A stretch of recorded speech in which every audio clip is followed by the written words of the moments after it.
지역의 이슈를 짚어드립니다. 헬로 이슈토크 함께 하시죠. 낙동강 상류에 속하는 대구 경북은 끊임없는 물 문제와 싸워왔습니다. 녹조 현상 때 반짝 관심을 끌어도 여전히 해결은 막막한 상황인데요. 대구 경북 내 빈번히 일어나는 물 문제, 이슈토크에서 전반적으로 짚어보겠습니다. 권계창 안동대 한국문화산업전문대학원 교수, 그리고 조정훈 오마이뉴스 기자와 함께합니다. 두 분 어서 오세요. 안녕하십니까. 네, 안녕하십니까. 먼저 낙동강 물 문제하면 석포 재련소를 빼놓을 수 없을 텐데요. 최근에 조업 정쟁 처분에 대한 입장을 경북도가 내놨죠. 이것부터 좀 짚어보죠. 환경부가 지난 4월 22일 날 산업폐수를 배출한 석포 재련소에게 조업 정지 120일 처분을 하라고 경상북도에 명령을 내렸어요. 네. 그러나 경상북도는 이 명령을 받은 지 1년이 지나도록 여러 가지 이유로 지금 아직까지 이행을 하지 않았기 때문에 환경부가 최후 통첩을 한 것입니다. 경상북도에서는 이제까지 석포 재련소에 청문회도 개최했고, 그다음에 법제처에 유권 해석도 의뢰하고, 또 여러 가지 절차를 거치면서 조업 정지 처분이 조금 부당하지 않느냐, 아마 이런 생각을 가지고 있는 것 같아요. 또 최근에 와서는 지난 5월 7일엔 대법원에다가 취소 소송까지 내고, 또 정부의 행정협의조정위원회에 행정처분 조정 신청을 하게 됐죠. 어떻게 보면은 우리 지역의 기업이 조금이라도 억울한 일을 당하지 않기 위해서 하는 노력은 좋은 것 같은데, 지금까지 행정의 어떤 그 실태로 보면은 상당히 이례적인 것이죠. 그래서 많은 시군민들이 좀 의아해하고 있지 않나 이런 생각을 해봅니다. 네, 이 석포 재련소를 두고 입장 차이가 많았는데 이 문제에 꾸준히 관심을 가지고 있는 시민단체가 반발하고 나섰습니다. 어떤 이야기가 오갔는지 정리해 주시죠. 예, 그렇습니다. 영풍 석포 재련소 관련해서는 이제 환경오염 및 그 주민건강 피해 공동대책위원회가 있습니다. 그리고 그 경북도에서 이제 이 그 위원회에서 경상북도의 이번 조치에 대해서 상당히 그 비판을 많이 했습니다. 규탄 집회를 가지기도 했었는데요. 영풍 석포 대책위원회는 국무총리실 소관인 행정조정협의회 조정 신청을 그 환경부의 직무이행 명령이 내려지기 바로 직전에 신청한 것은 아무래도 법적 시한 결정을 앞두고 이제 행정처분을 미루기 위한 꼼수가 아니냐, 지금 이렇게 이야기를 하고 있습니다. 그러면서 결국은 영풍 석포 재련소를 봐주기 하는 게 아니냐, 경상북도가 지역 주민들의 이익을 그 대변하기보다는 기업의 이익을 먼저 대변하는 게 아니냐, 이렇게 지금 주장을 하고 있는 것입니다. 그리고 네. 이제 경제 논리를 앞세우고 있다. 이철호 경상북도지사가 경제 논리를 앞세워서 1,300만 그 낙동강 유역, 그 1,300만이라고 하면은 대구, 경북 그리고 부산, 경남까지도 아우르는 1,300만 명의 낙동강 유역 주민들의 식수불안이 굉장히 그 심각한데, 여기에는 아무런 안중도 없는 것이 아니냐, 네. 이렇게 좀 비판을 하고 있는 것이죠. 네. 결국은 경북도가 석포 재련소의 편을 들어줬다고 봐야 할까요? 어떻게 보십니까? 참 경상북도도 상당히 참 어려울 것 같아요. 네. 지역 경제 발전이 우선인지 수질 보존이 우선인지 참 어디에 가치를 둬야 될지 상당히 참 고민이 많은 것 같아요. 네. 그러나 제가 생각할 때는 어쨌든 지역 발전과 수질 보존의 두 마리 토끼는 동시에 다 잡아야 된다고요. 얼마든지 저는 가능하다고 봅니다. 그럼 현재 석포면 대책위원회에서는 어떻게 생각을 하느냐면은 네. 만약에 이것이 없어지면은 석포면 인구 3만 명이 없어져, 봉화군 인구 3만 명이 없어지는 거죠. 그러면은 지역 경제에 결정적인 영향을 미치는 거죠. 또 이 지역에 살고 있는 주민들이 대부분이 여기에서 일을 하고 있단 말이에요. 그래서 네. 지역 경제의 발전 효과는 엄청나게 크다는 것은 부인할 수가 없습니다. 그러나 또 더더욱 중요한 것은 어쨌든 수질 오염으로 인해서 낙동강 상류가 오염이 되면 낙동강 하류 1,300만 명 주민에게 또 직접적인 피해를 주는 거예요. 그래서 이런 문제를 동시에 해결해야 하는데 당장 지역 경제 논리가 조금 앞서다 보니까 이런 것이 좀 지연되지 않느냐. 왜냐하면 조업 정지를 해버리면 결국에 가서는 폐업이 되지 않느냐. 공장이 문을 닫으면 지역 경제가 심각하게 문제가 된다. 그래서 이런 것들이 서로 상충되기 때문에 좀 더 좋은 결과를 만들어내기 위해서는 기업의 입장에서는 사회적 책임을 져야 됩니다. 폐수를 배출하지 않는 것은 결국은 기술의 문제가 아니고 돈의 문제거든요. 폐수 정화 시설을 좀 더 완벽하게 하면은 충분히 가능할 수 있는 거죠. 그래서 경상북도가 이런 쪽에 좀 맞춰서 앞으로는 다시는 이런 일이 발생하지 않도록 물론 석포제련소 입장에서 다양한 정화시를 준비는 하고 있지만 아직까지 시민들이 납득하기에는 좀 부족한 부분이 있는 것 같아요. 그래서 이런 것들을 이번 기회에 경상북도가 오해를 받지 않도록 좀 철저하게 대응을 해주는 것이 중요하다고 생각을 합니다. 네, 말씀해 주셨다시피 경북도의 고민이 참 적지 않을 것 같습니다. 한편으로는 최근 이슈를 살펴보면 몇 년 전부터 반복되던 안동댐 외가리 떼죽음 사건에 대한 조사 결과가 최근 발표됐는데요. 이 결과로 석포 재련소가 누명을 벗었다는데 이게 무슨 이야기입니까? 예, 저도 사실 안동댐에서 외가리가 직접 이렇게 죽어가는 모습을 제가 직접 목격한 적도 있습니다. 네. 굉장히 안타까운 모습이었는데요.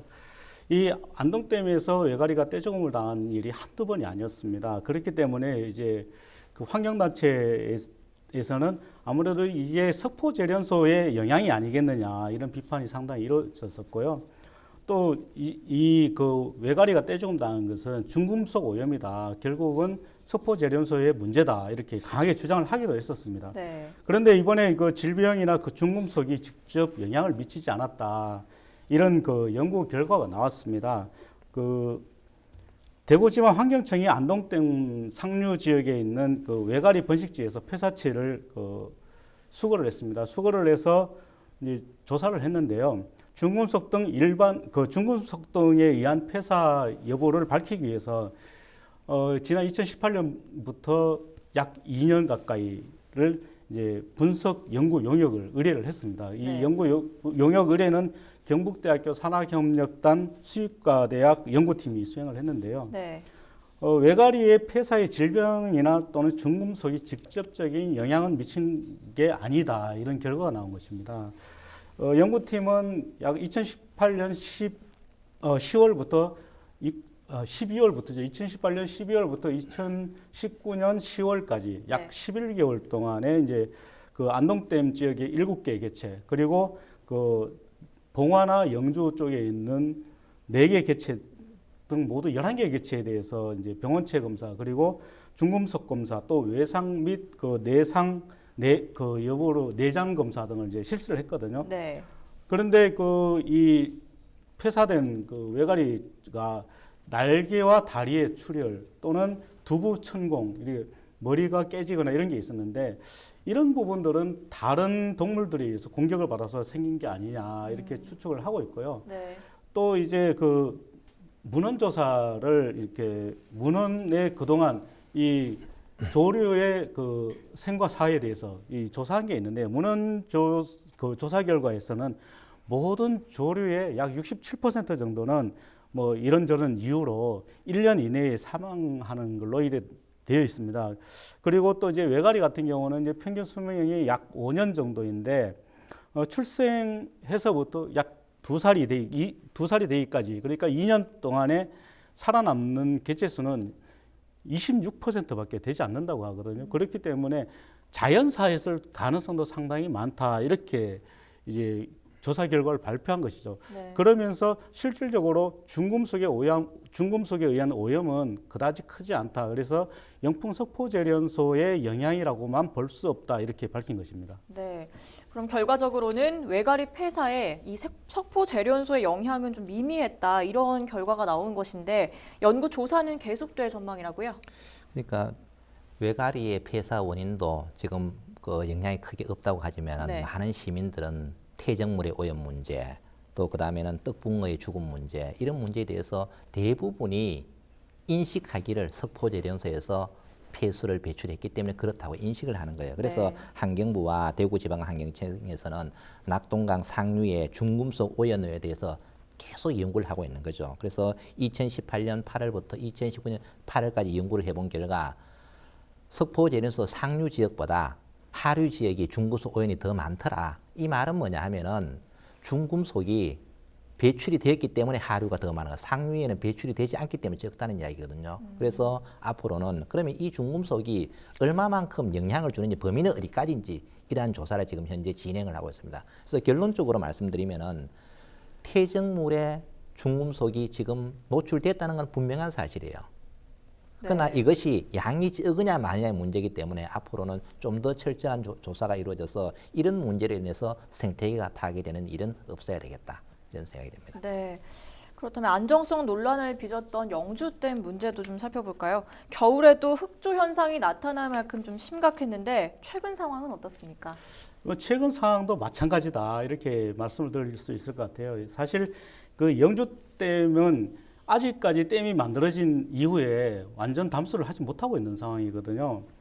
영주댐에 대한 환경 오염이 굉장히 심각했기 때문에 담수를 하지 못하고 계속해서 녹조 현상이라든지 이런 걸 지켜보고 있었던 것입니다. 그런데 최근에 이제 그 영주댐을 계속 지켜보았던 그 내성천 보존회라고 있는데요. 이 내성천 보존회가 최근에 오염 실태에 대해서 다시 한번 이 경각심을 촉구했습니다. 최근에 영상과 그리고 또 사진을 공개한 게 있는데요. 내성천 보존회가 제보한 영상에 보면은 댐에서 흘러나오는 그 물에서는 거품이 잔뜩 지금 그 일고 있습니다. 그리고 네. 또 수면 위로는 그 파리와 같은 이상한 그 동물 그 곤충이 있죠. 이상한 곤충들이 상당히 떼를 지어 날고 있는 모습도 이제 수면 아래로 보면은 그 조류 부착 조류로 불리는 물기가 상당히 많고 또 물에서는 굉장히 악취가 지금 풍기고 있는데요. 이런 모습들은 최근의 모습만이 아닌 몇 년째 계속되고 있는 지금 문제입니다. 그래서 네. 이제 내성천 보존에서는 이제는 이제 물이 죽어가는 것이 아니라 물이 완전히 썩어가고 있다, 완전히 썩었다 이렇게 이야기를 하고 있고 네. 또 그동안 사실 그 영주댐이 만들어지기 전에는 내성천은 굉장히 맑은 물이었습니다. 1급수를 자랑을 하던 물이었고 그 맨발로 들어가서 물고기를 잡고 다슬기를 잡던 그런 곳이었는데 이제는 내성천은 사라졌다. 이게 내성천의 현실이다. 이렇게 안타까워하고 있는 거죠. 그러면서 이제 이 내성천을 살리기 위한 방법은 결국은 이 영주댐을 허물어야 된다. 네. 이런 얘기까지도 하고 있는데요. 하지만 이제 수자원공사 쪽에서는 수질에 영양물질이 많다 보니까 거품이 당연히 일어날 수밖에 없다. 그리고 물이끼 등 부착조류가 번성하는 것은 당연한 일이다. 물이 많아지면 이건 당연히 이렇게 발생할 수밖에 없다. 이렇게 해명을 하고 있고요. 네. 또 그 지난해 이제 그 조류를 제거하기 위한 작업을 이제 했는데 그때 당시 약품 처리를 한 이후에는 올해는 약품 처리를 단 한 번도 한 적이 없기 때문에 그리고 지금은 제대로 관리를 하고 있기 때문에 많이 우려를 하지 않아도 된다. 이렇게 또 해명을 하고 있죠. 네. 지금 조 기자께서 말씀해 주셨는데 영주댐 해체 여론이 일기도 했었죠. 지금 가능성이 있습니까? 저는 결론적으로는 좀 없다고 보는 사람입니다. 네. 그러나 이제 환경부에서는 영주댐의 처리를 어떻게 할 것인지 논의하기 위해 가지고 처리 방안 협의체를 지금 구성을 해서 계속 논의를 하고 있는데요. 어떤 정책이 결정되면은 그때 당시에 또 충분한 논의가 이루어졌을 거란 이야기입니다. 그러면은 안정적으로 용수 공급을 할 것인가, 내성천의 생태계를 잘 보존할까, 이 두 개가 지금 대립이 되고 있는 거거든요. 그러면은 이 두 가지를 다 만족하는 방향으로 가야 된다. 그렇다면은 지금 담수로 인해 가지고 많은 피해가 생긴다는 거죠. 그러면은 이 녹조의 피해의 근본적인 원인은 뭐냐면은 외부로부터 인한 유해 물질이 많이 들어오기 때문에 그래요. 그럼 이것을 막을 수 있는 방안을 연구를 해줘야 되는데 그냥 녹조 문제 생기면 그때 잠시 떠들고 끝이에요. 근본적인 문제를 해결해야 되는 거죠. 그러면은 영주댐에만 녹조가 있느냐? 아닙니다. 안동댐에도 상류지에 가면 엄청나게 영주댐보다 훨씬 더 많이 있어요. 그러나 안동댐은 중금속 이야기만 하지 녹조 문제는 이야기하지 않는 거예요. 그래서 이런 문제는 영주댐과 안동댐의 문제만이 아니기 때문에 어쨌든 우리가 맑은 물을 공급해야 되잖아요. 물은 생명수잖아요. 물이 그만큼 중요하기 때문에 우리가 안정적인 식수 공급을 하기 위해서는 원수가 깨끗해야 되거든요. 그럼 이 분야에 대해서 우리가 어떻게 하면은 녹조를 방지할 수 있는지, 그러면은 외부로부터 유해 물질이, 오염 물질이 진입이 안 되도록 해야 되는데 여기에 관한 연구가 좀 더 활발하게 이루어지고 여기에 대한 투자가 확실하게 될 때 이 두 가지 문제는 해결될 수 있다고 봅니다. 네.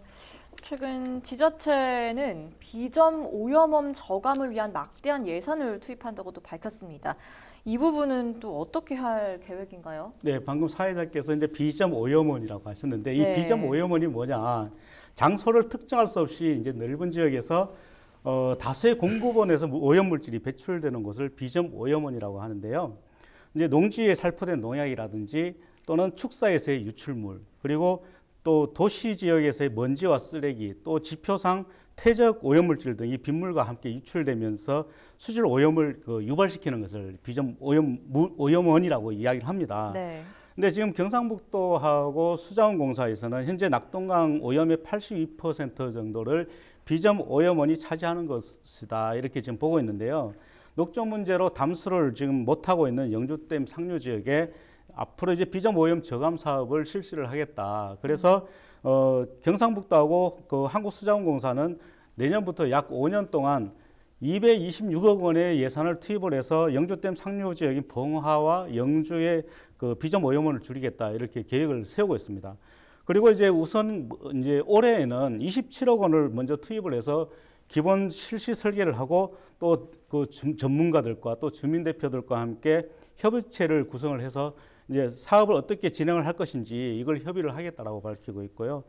또 이와 별도로 이제 경상북도에서는 그 영주에 24억 원 그리고 봉화에 18억 원의 국비를 투입을 해서 저류조와 유수지 설치 등으로 이제 내성천의 비점 오염 저감 사업을 펼치겠다 이렇게 밝히고 있습니다.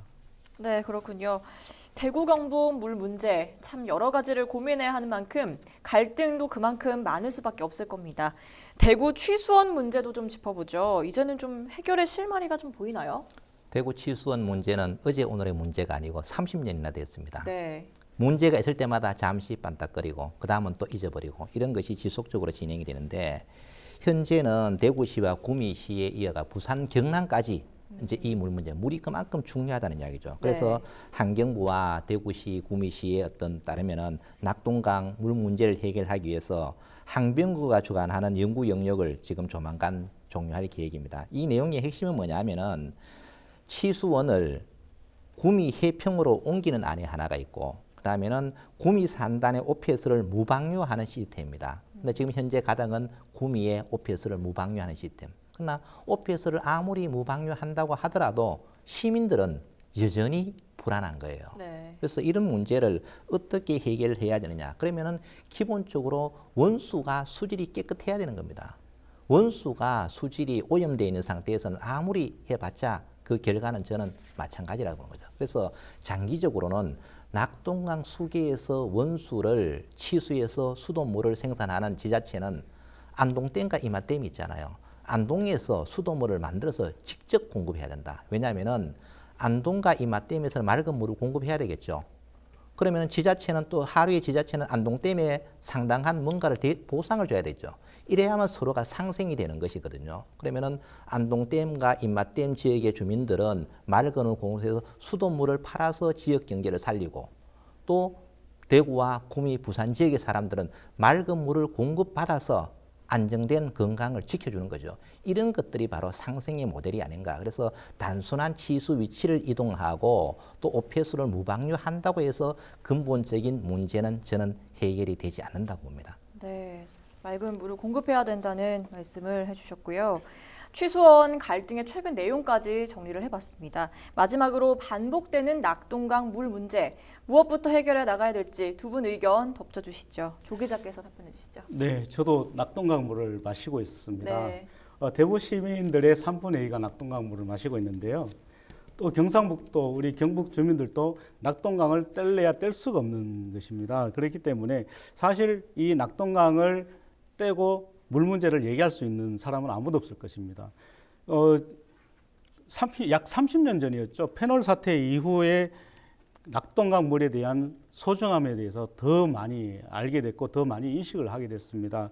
그리고 그 이후에 이 낙동강 물을 우리는 우리만 먹고 버리는 게 아니라 우리 또 미래 세대에게 물려줘야 하는 소중한 자산이기 때문에 우리 그 오늘 이슈의 주제처럼 녹조 때만 반짝하고 관심을 가질 게 아니라 낙동강에 대해서는 언제나 계속 관심을 가지고 지켜봐야 될 것 같습니다. 네, 권 교수께서도 답변해 주시죠. 이슈가 나타날 때마다 이제 물 문제를 걱정하고 그것이 없어지면 또 사라지고 하는데 낙동강은 영남권 1,300리 주민들의 식수원입니다. 이것이 잘 보존될 수 있도록 좀 장기적이고 종합적인 대책을 수립해야지 녹조 그러면 녹조 하나만 이야기하고 또 중무소 하나만 이야기해서 안 된다.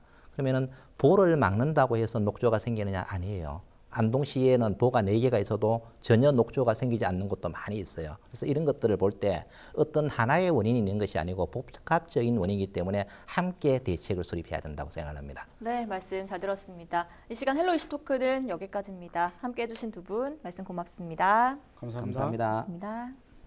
고맙습니다.